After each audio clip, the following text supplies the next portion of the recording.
భారతదేశంలో నిజమైన ప్రధాని ఎవరు? అసలైన నాయకుడు ఎవరు?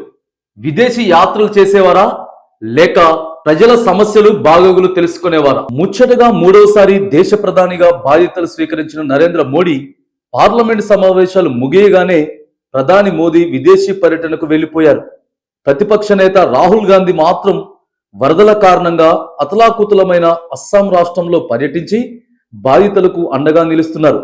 అదేవిధంగా మణిపూర్ అల్లర్ల కారణంగా ఇబ్బందులు పడిన వారిని పరామర్శించి భరోసా కల్పించారు.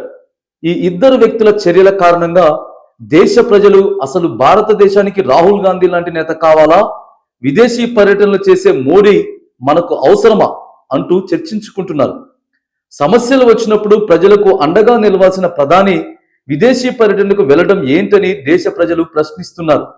ప్రతిపక్ష నేతగా రాహుల్ గాంధీ సామాన్యులతో మమేకమై తాను అసలైన జాతీయవాదిగా నిరూపించుకుంటున్నారు. ఇదే మోదీ ప్రత్యేక విమానాల్లో నిరంతర విదేశీ పర్యటనలతో కాలక్షేపం చేస్తున్నారు.